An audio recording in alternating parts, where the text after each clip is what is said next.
tersebutlah seorang lelaki di tanah Pasundan pada masa lampau. Si Kabayan namanya. Ia lelaki yang pemalas namun memiliki banyak akal. Banyak akal pula dirinya meski akalnya itu kerap digunakannya untuk mendukung kemalasannya. Si Kabayan telah beristri. Nyi Iteng nama istrinya. Pada suatu hari si Kabayan disuruh mertuanya untuk mengambil siput-siput sawah. Si Kabayan melakukannya dengan malas-malasan.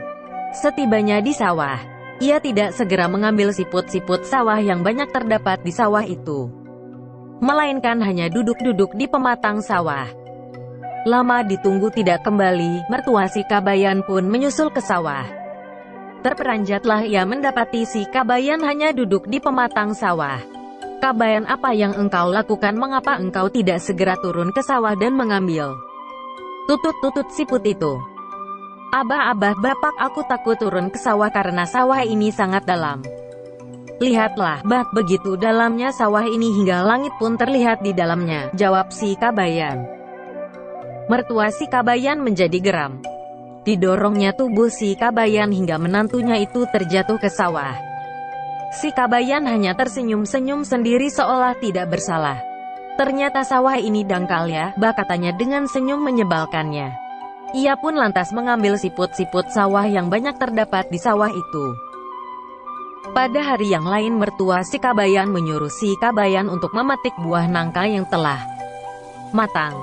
Pohon nangka itu tumbuh di pinggir sungai dan batangnya menjorok di atas sungai. Si Kabayan sesungguhnya malas untuk melakukannya. Hanya setelah mertuanya terlihat marah, si Kabayan akhirnya menurut. Ia memanjat batang pohon. Dipetiknya satu buah nangka yang telah masak.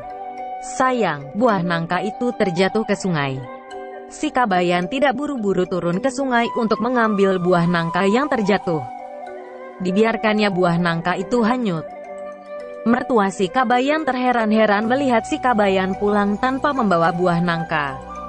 "Apa yang terjadi?" tanyanya dengan raut wajah jengkel. "Mana buah nangka yang kuperintahkan untuk dipetik?"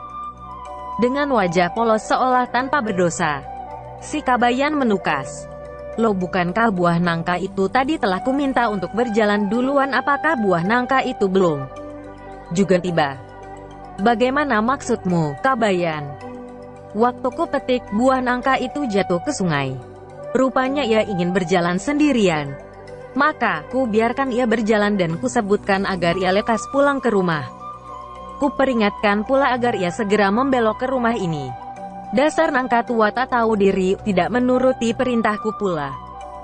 "Wah, itu hanya alasanmu yang mengada-ada saja, Kabayan." Mertua si Kabayan bersungut-sungut. "Bilang saja kalau kamu itu malas membawa nangka itu ke rumah." Si Kabayan hanya tertawa-tawa meski dimarahi mertuanya.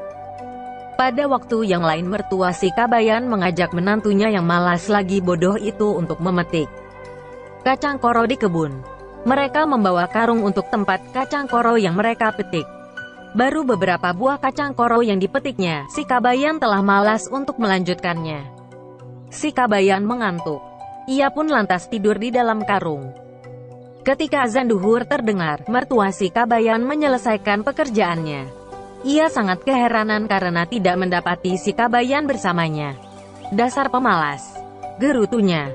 Ia tentu telah pulang duluan karena malas membawa karung berisi kacang koro yang berat.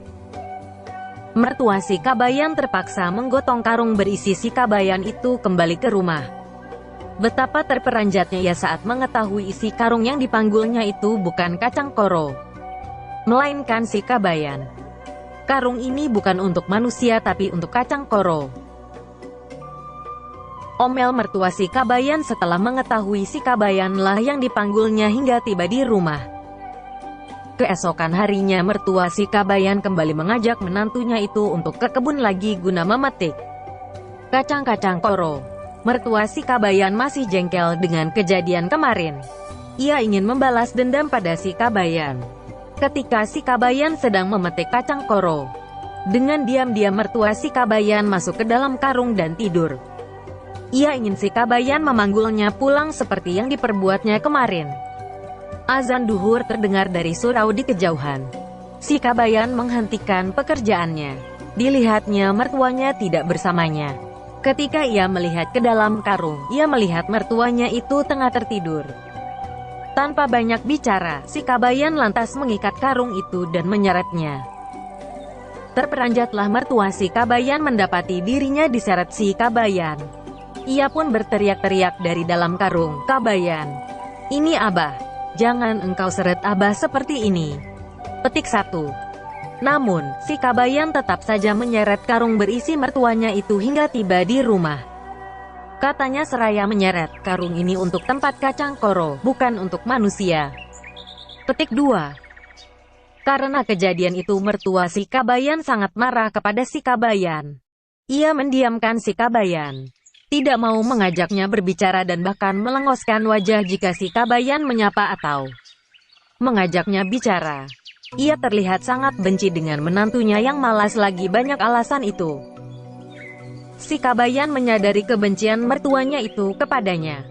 Bagaimanapun juga ia merasa tidak enak diperlakukan seperti itu. Ia lantas mencari cara agar mertuanya tidak lagi membenci dirinya. Ditemukannya cara itu. Ia pun bertanya pada istrinya perihal nama asli mertuanya. Mengetahui nama asli mertua itu pantangan akang, katanya Iteng memperingatkan. "Bukankah akang sudah tahu masalah ini?" Si Kabayan berusaha membujuk. Disebutkannya jika ia hendak mendoakan mertuanya itu agar panjang umur, selalu sehat, murah rezeki, dan jauh dari segala mara bahaya. "Jika aku tidak mengetahui nama Abah, bagaimana nanti jika doaku tidak tertuju kepada Abah dan malah tertuju kepada orang lain?" Nyi Iteng akhirnya bersedia memberitahu jika suaminya itu berjanji untuk tidak menyebarkan rahasia itu.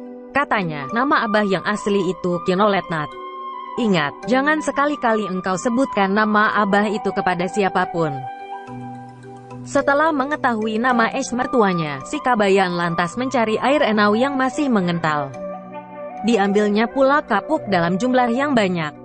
Si Kabayan menuju lubuk tempat mertuanya itu biasa mandi. Ia lantas membasahi seluruh tubuhnya dengan air enau yang kental dan menempelkan kapuk di sekujur tubuhnya. Si Kabayan kemudian memanjat pohon dan duduk di dahan pohon seraya menunggu kedatangan mertuanya yang akan mandi.